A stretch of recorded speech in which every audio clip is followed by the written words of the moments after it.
Welcome back everyone. Let's go ahead and take a look at the LG G7 and see how this specific phone holds up in 2022. Now I will definitely tell you I like the G7. I think it was an interesting phone when it first came out, but I would highly recommend not purchasing this phone anymore. It makes absolutely no sense for you to go ahead and purchase this device.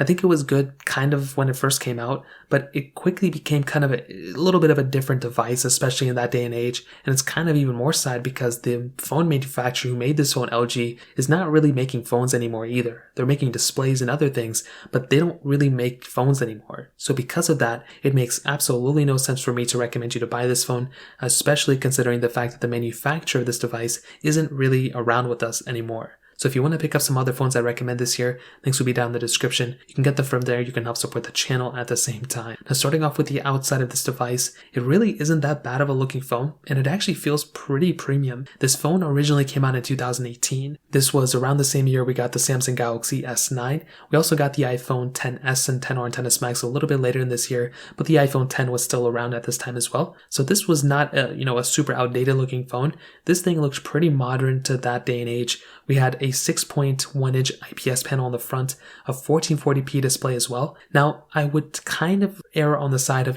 this phone, I wish it had an OLED display. The G8 ended up having one, but it's very weird. LG, they make really good IPS panels, but they never really switched over to OLED. And that could be another reason why their demise was what it was because they just were kind of slow to adapt. They were really quick to add other things to their phones, like a lack of home button and, gesture-based design and the double tap to wake out. Those things were really cool, but they were really kind of slow to, bring an OLED panel. They had it on other phones too before this one, but regardless, the display itself was nice. We had a notch up top, which was really cool, a little bit of a bezel at the bottom, but it didn't look that bad. And the Google Pixel 3 XL came out this year too, and that phone looked way uglier than this thing. So I think this thing looked good. Definitely not an ugly looking phone by any means. We had a headphone jack on this thing, a USB Type-C port, and a micro SD card slot, which is actually really cool. Having the ability to have that I/O on this type of phone is actually really awesome, and personally I like having that type of capability really more than anything else in my opinion. Now we also have a full-on glass back on this device too, which was actually really cool, and an aluminum frame. So this phone felt really, really premium in the hand, and as I mentioned before, having a phone like this that felt this premium is really cool. I mean, this was up there with like an iPhone X or a Galaxy S9. So this thing did not feel like a cheap phone at all, and I'm really happy LG went with this approach rather than even like an LG G6 that felt pretty premium. The G5 felt good too, but this one felt more in line like a flagship rather than their previous phones, which was actually very interesting. Now we still have wireless charging and those type of things on this phone too, and we also had IP certification on this phone too, which was actually really cool. We had a fingerprint sensor on the back, and we had kind of like a dual camera setup too, which was really cool. So speaking about the camera, we had a 16 megapixel standard lens, then we had a 16 megapixel ultra-wide sensor, but we also had an 8 megapixel front-facing wide-angle lens. Now personally, I think this camera was actually pretty good, and I was really happy that LG went with this approach. Their LG V lineup was always pretty good. Their Flex lineup was also very, very, very interesting. I really never understood those phones, but with something like the G lineup, they did a pretty decent job at their cameras. From the first G series of phones to the G2 to the G3, they were pioneers in so many different ways. They just kind of had these wacky, weird things going on with these phones that it just never seemed like you were just getting a solid phone. You were just getting like phones with all these weird features. The G7 with its camera quality was up there. There were a lot of phones at this time, like I remembered, like I said, the Galaxy S9, that had a single camera setup. The S9 Plus had a dual camera setup, but this, the direct competitor, had a single camera setup. The iPhone X had a wide and a telephoto lens. This one had an ultra-wide sensor, which I personally prefer. So with something like this type of camera, I was actually really happy that they went with an ultra-wide sensor. We had the ability of doing 4K at 60 on the back and 1080p on the front, which was pretty common at that point. But like I mentioned, having this type of camera was actually more of a pro than a con.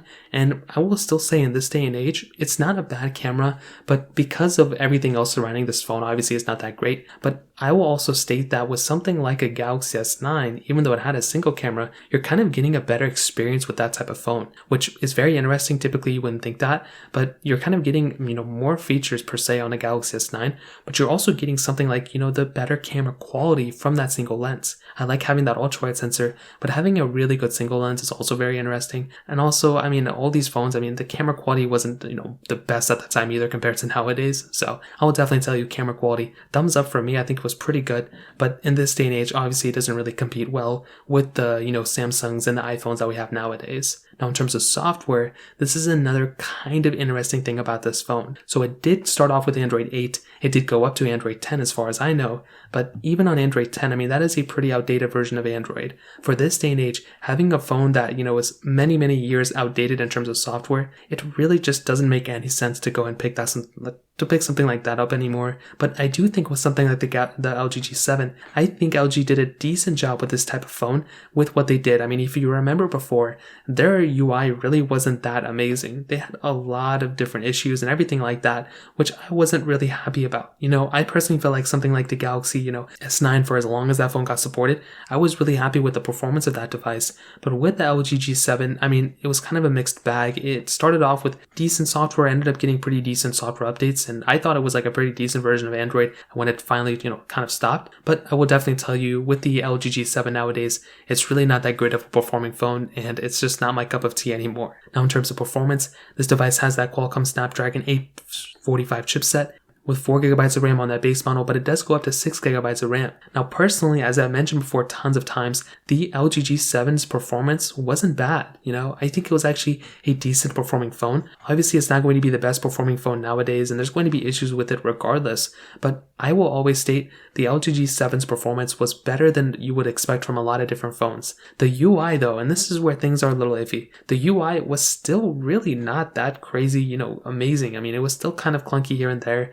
Although it was better than before, I really wasn't that big of a, I wasn't really like that great of like this is like the best performing phone of this time. Even with the iPhone 10, I still kind of felt like that device was, a better performing phone. I think the iPhone 10 was probably the best performing phone at this moment, even better than the Galaxy S9 at that time. But still, you have to give a lot of respect for LG for making a phone like this. And they didn't give it like no features at all. It still had pretty decent amount of performance, and it still was a pretty good performing phone when it came down to it. So in terms of performance, that kind of covers it up there. Now, ending it off with the battery life, this device internally had a 3000 mAh battery inside of it, which was pretty common at that day and age. I mean, you had the Galaxy S9, pretty much the same thing. You had the iPhone 10, a little bit smaller than that, but it was kind of pretty much the same exact performance when it came down to it. So I think the battery size was pretty good too. And to be completely honest, and to kind of sum up this whole entire video, I think the LG G7 is actually a pretty decent phone for when it first came out, but it's just not worth it anymore. And that's pretty much the best way to kind of explain it. This is not a good performing phone.